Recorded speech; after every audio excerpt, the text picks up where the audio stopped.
যুদ্ধের মধ্যেও বিশ্বকাপ খেলছে ইরান, অথচ বাংলাদেশ করেছিল বয়কট। ভারতকে টেক্কা দিতে বাংলাদেশের পদ্মা ব্যারেজ। ঘরে টাকা তোলাই হবে সরকারের বড় চ্যালেঞ্জ।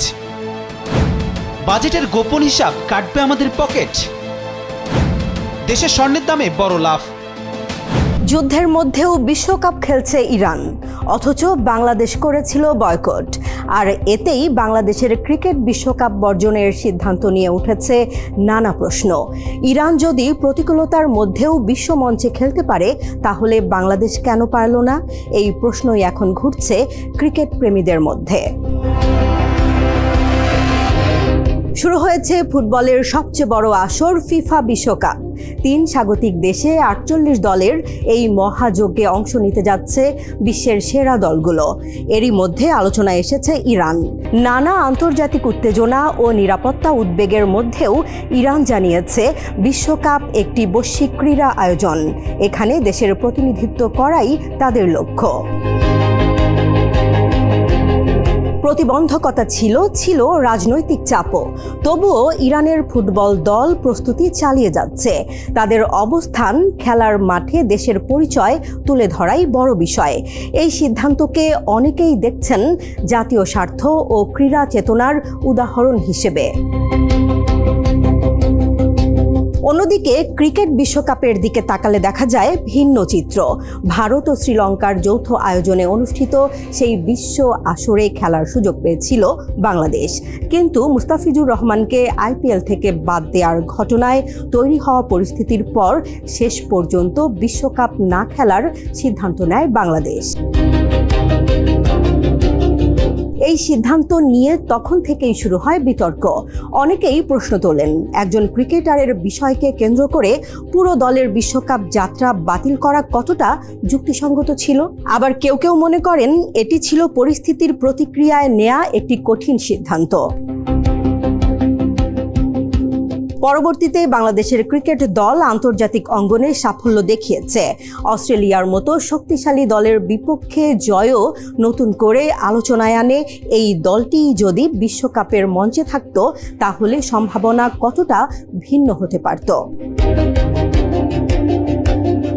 বিশ্লেষকদের মতে আন্তর্জাতিক ক্রীড়াঙ্গনে অংশগ্রহণ শুধু খেলা নয়, এটি একটি দেশের ভাবমূর্তি ও পরিচয়ের অংশ। তাই বড় কোনো সিদ্ধান্ত নেয়ার আগে দীর্ঘমেয়াদী প্রভাব বিবেচনা করা জরুরি। ইরানের উদাহরণ এবং বাংলাদেশের বিশ্বকাপ বর্জনের সিদ্ধান্ত, দুটি ঘটনাই নতুন করে সামনে এনেছে একটি প্রশ্ন: জাতীয় স্বার্থ রক্ষার সবচেয়ে কার্যকর পথ কোনটি? প্রতিবন্ধকতার মধ্যেও মাঠে থাকা, নাকি প্রতিবাদ হিসেবে সরে দাঁড়ানো? আপনার কি মনে হয়, ইরান যে পথ বেছে নিল, বাংলাদেশ কি ভিন্ন সিদ্ধান্ত নিতে পারত? কখনো পানির সংকট, কখনো অতিরিক্ত পানির চাপ, দুই দিকের সমস্যায় ভুগছে বাংলাদেশ। শুষ্ক মৌসুমে এক ফোঁটা পানির আশায় চাতক পাখির মতো চেয়ে থাকলেও ভরা বর্ষায় অথই জলে হাবুডুবু খায় নদী পাড়ের শত শত মানুষ। ভারতের ফারাক্কা বাঁধের প্রভাবে দক্ষিণাঞ্চলে বাড়ছে লবণাক্ততা, শুকিয়ে যাচ্ছে নদী, হুমকিতে পড়ছে সুন্দরবন। এমন পরিস্থিতিতে নতুন করে আলোচনায় এসেছে পদ্মা ব্যারেজ, যাকে অনেকেই বলছে বাংলাদেশের পানি নিরাপত্তার সবচেয়ে বড় কৌশলগত পদক্ষেপ। তবে কি ফারাক্কার পানির রাজনীতির জবাব দিতেই পদ্মা ব্যারেজ?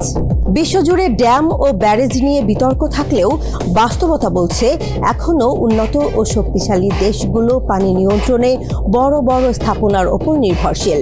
যুক্তরাষ্ট্রে এখনও সচল রয়েছে প্রায় 92,000 বাঁধ, চীনে আছে প্রায় 1 লাখ, ভারতেও রয়েছে 5,000-এর বেশি ড্যাম ও ব্যারেজ। অথচ নদীমাতৃক বাংলাদেশে বড় স্থাপনা বলতে কার্যত কাপ্তাই আর তিস্তা ব্যারেজ। বিশেষজ্ঞদের প্রশ্ন, উজানে যখন একের পর এক বাঁধ দিয়ে পানি নিয়ন্ত্রণ করা হচ্ছে, তখন ভাটির দেশ বাংলাদেশ কতদিন শুধু ক্ষতির হিসেবই গুনবে?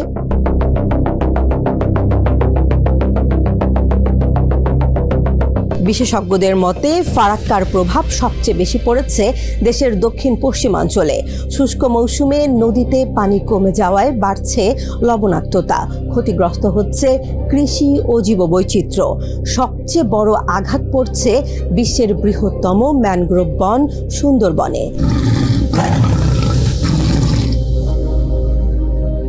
সুন্দরী গাছের মধ্যে বাড়ছে টপ ডাইং রোগ।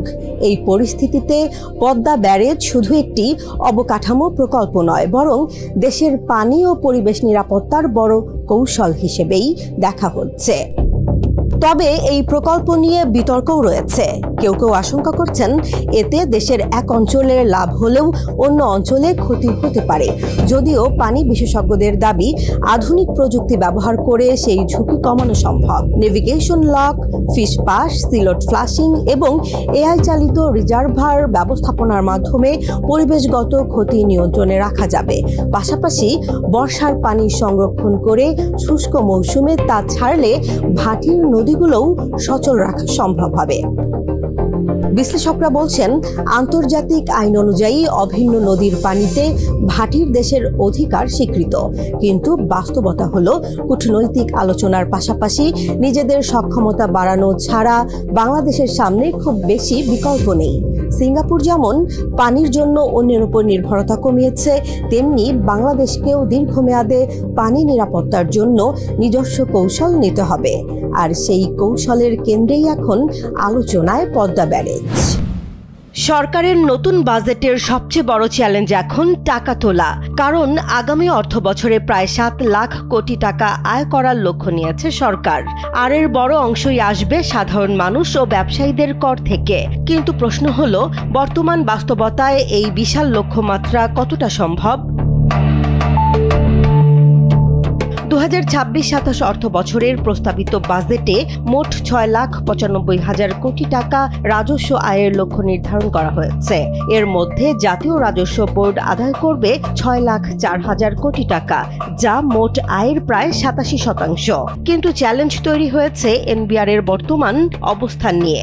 চলতি অর্থ বছরের প্রথম 10 মাসেই রাজস্ব আদায়ে ঘাটতি ছাড়িয়েছে 1 লাখ কোটি টাকা। বছর শেষে এই ঘাটতি আরও বাড়তে পারে বলে আশঙ্কা করছেন সংশ্লিষ্টরা। এই পরিস্থিতিতে নতুন বাজেটে করের হার বাড়ানোর চেয়ে করের আওতা বাড়ানোর ওপর জোর দিয়েছে সরকার।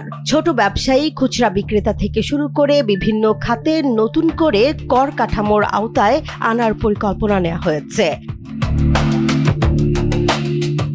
এনবিআর সংস্কার, আয়কর ও ভ্যাট ব্যবস্থায় ই-রিটার্ন, কাস্টমস অটোমেশন এবং কর প্রশাসনকে জনবান্ধব করার মাধ্যমে রাজস্ব বাড়ানোর পরিকল্পনা করা হয়েছে। তবে অর্থনীতিবিদ ও ব্যবসায়ীরা বলছেন, শুধু পরিকল্পনা নয়, বাস্তবায়নই হবে সবচেয়ে বড় পরীক্ষা। ব্যবসায়ীদের মতে, তৃণমূল পর্যায়ে কর আদায় বাড়াতে হলে সাধারণ মানুষের মধ্যে কর কর্মকর্তাদের নিয়ে যে ভয় রয়েছে তা দূর করতে হবে, না হলে নতুন করদাতা তৈরি করা কঠিন হবে। বিশেষজ্ঞদের আশঙ্কা, রাজস্ব ঘাটতি পূরণ করতে সরকার যদি ব্যাংক থেকে বেশি ঋণ নেয়, তাহলে বেসরকারি খাতে ঋণ প্রবাহ কমতে পারে। এতে বিনিয়োগ, মূল্যস্ফীতি নিয়ন্ত্রণ সব ক্ষেত্রেই চাপ তৈরি হতে পারে। সব মিলিয়ে নতুন বাজেটের বড় প্রশ্ন এখন একটাই, কর বাড়ানো নয়, ঘরে ঘরে টাকা তোলার এই পরিকল্পনা কতটা সফল হবে। জেসমিন জাহান, কালবেলা। এবারের বাজেটে বড় দুঃসংবাদ কোনটি, এ নিয়ে যেন দুশ্চিন্তার শেষ নেই সাধারণের। প্রশ্ন চলে আসে, বাজেটের গোপন হিসাব কাটবে আমাদের পকেট? নতুন বাজেটে মোট ব্যয়ের প্রায় 1/5-এরও বেশি অর্থ শুধু সুদ পরিশোধে ব্যয় হবে, যা এককভাবে অন্যতম বৃহৎ ব্যয় খাত হিসেবে ধরা হচ্ছে। ফলে উন্নয়ন ও বিনিয়োগ খাতে চাপ তৈরি হওয়ার আশঙ্কা থাকছে।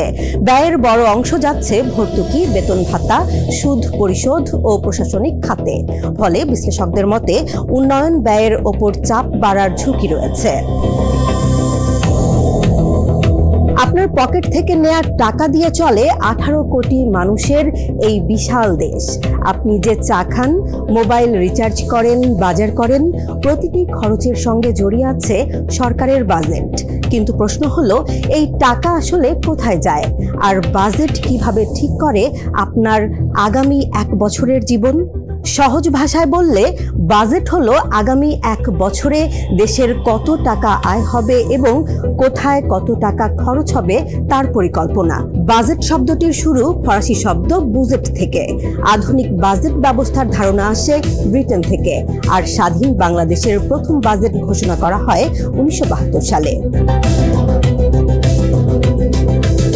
কিন্তু বাজেট সংসদে পাশ করা কেন জরুরি?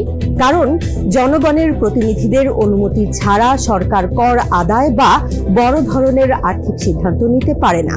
বাংলাদেশের সংবিধান অনুযায়ী প্রতি বছর সরকারের সম্ভাব্য আয় ব্যয়ের হিসাব সংসদে উপস্থাপন করতে হয়। সরকারের এই বিশাল অর্থ আসে মূলত মানুষের দেয়া কর থেকে। আয়কর, ভ্যাট, আমদানি শুল্ক সহ বিভিন্ন উৎস থেকে টাকা সংগ্রহ করে সরকার। পরে সেই অর্থ ব্যয় হয় শিক্ষা, স্বাস্থ্য, অবকাঠামো, প্রশাসন, নিরাপত্তা ও সামাজিক নিরাপত্তার মতো খাতে। তবে বাংলাদেশের মতো উন্নয়নশীল দেশে আয় ও ব্যয়ের মধ্যে পার্থক্য থেকেই যায়। এই ঘাটতি পূরণে সরকার দেশি বিদেশি উৎস থেকে ঋণ নেয়, কিন্তু অতিরিক্ত ঋণ বা টাকা ছাপিয়ে ঘাটতি পূরণ করলে বাড়তে পারে মূল্যস্ফীতি, যার প্রভাব পড়ে সাধারণ মানুষের জীবনযাত্রায়। অর্থনীতিবিদদের মতে বাংলাদেশের সবচেয়ে বড় চ্যালেঞ্জ হলো বাজেট ঘাটতি। কারণ আয় যত, ব্যয় তার চেয়ে বেশি। এই ঘাটতি মেটাতে সরকার দেশি বিদেশি উৎস থেকে ঋণ নেয়, আর এই ঋণের সবচেয়ে বড় চাপ আসে সুদ পরিশোধে। রাজস্ব আয়ের লক্ষ্যমাত্রা ধরা হয়েছে প্রায় 6,95,000 কোটি টাকা। তবে এই আয়ের বড় অংশই কর থেকে আসার পরিকল্পনা থাকলেও বাস্তবায়ন সক্ষমতা নিয়ে প্রশ্ন রয়েছে। সব মিলিয়ে বাজেট শুধু একটি হিসেবের খাতা নয়, এটি ঠিক করে দেয় দেশের অর্থনৈতিক দিক নির্দেশনা। আর সবচেয়ে গুরুত্বপূর্ণ বিষয় হলো আপনার পকেটের চাপ কতটা বাড়বে বা কমবে। তাই একটি বাজেট সাধারণ মানুষের জন্য কতটা ভালো তা বোঝার জন্য শুধু মোটা টাকার অঙ্ক দেখলেই হয় না, দেখতে হয় দ্রব্যমূল্য নিয়ন্ত্রণ, করের চাপ, কর্মসংস্থান, শিক্ষা, স্বাস্থ্য খাতে বরাদ্দ এবং সামাজিক নিরাপত্তার বিষয়গুলো। কারণ বাজেট মানে শুধু সংসদে উপস্থাপিত একটি নথি নয়, এটি ঠিক করে আগামী 1 বছরে আপনার পকেটের চাপ কতটা বাড়বে, সুযোগ কতটা তৈরি হবে, আর দেশের অর্থনীতি কোন পথে। টানা 4 দফা দাম কমার পর দেশের বাজারে আবারও বাড়ল স্বর্ণের দাম। 1 লাফে ভরিতে প্রায় 6,500 টাকা বেড়ে নতুন রেকর্ড দামে বিক্রি হচ্ছে 22 ক্যারেট স্বর্ণ। এতে ক্রেতাদের মধ্যে তৈরি হয়েছে নতুন উদ্বেগ। বাংলাদেশ জুয়েলার্স অ্যাসোসিয়েশন বাজুসের নতুন সিদ্ধান্ত অনুযায়ী প্রতি ভরি 22 ক্যারেট স্বর্ণের দাম বেড়েছে 6,590 টাকা। এখন থেকে প্রতি ভরি 22 ক্যারেট স্বর্ণ বিক্রি হবে 2,24,940 টাকায়। শনিবার সকাল 10টা থেকে কার্যকর হয়েছে নতুন এই দাম। বাজুস জানিয়েছে, স্থানীয় বাজারে তেজাবি স্বর্ণ বা পিওর গোল্ডের দাম বৃদ্ধির কারণে সার্বিক পরিস্থিতি বিবেচনায় এই মূল্য সমন্বয় করা হয়েছে। নতুন তালিকায় 21 ক্যারেট স্বর্ণের দাম নির্ধারণ করা হয়েছে 2,14,734 টাকা, আর 18 ক্যারেট স্বর্ণের দাম 1,84,058 টাকা এবং সনাতন পদ্ধতির স্বর্ণের দাম দাঁড়িয়েছে 1,49,882 টাকা। এর আগে 11 জুন স্বর্ণের দাম কমিয়েছিল বাজুস। তখন 22 ক্যারেটের 1 ভরি স্বর্ণের দাম 4,432 টাকা কমিয়ে নির্ধারণ করা হয়েছিল 2,18,350 টাকা। অর্থাৎ মাত্র 2 দিনের ব্যবধানে আবারও বড় পরিবর্তন এলো স্বর্ণের বাজারে। চলতি বছরে এ নিয়ে দেশে স্বর্ণের দাম সমন্বয় করা হয়েছে 74 বার। এর মধ্যে 38 বার দাম বেড়েছে এবং 36 বার কমেছে। গত বছরও স্বর্ণের বাজারে ছিল বড় ধরনের অস্থিরতা। 2025 সালে 93 বার দাম পরিবর্তন করেছিল বাজুস। শুধু স্বর্ণ নয়, বেড়েছে রূপার দামও। নতুন সিদ্ধান্ত অনুযায়ী 22 ক্যারেট রূপার দাম ভরিতে 291 টাকা বেড়ে হয়েছে 5,132 টাকা। এছাড়া 21 ক্যারেট রূপা 4,899 টাকা, 18 ক্যারেট 4,199 টাকা এবং সনাতন পদ্ধতির রূপা 3,149 টাকা নির্ধারণ করা হয়েছে। স্বর্ণের এই মূল্য বৃদ্ধির প্রভাব পড়তে পারে সাধারণ ক্রেতা থেকে শুরু করে বিয়ের বাজারেও। কারণ দেশে স্বর্ণ শুধু অলংকার নয়, অনেক পরিবারের কাছে এটি সঞ্চয়ের একটি মাধ্যমও। ফলে নতুন এই দাম বাজারে কতটা প্রভাব ফেলে সেটি এখন দেখার বিষয়। জেসমিন জাহান, কালবেলা।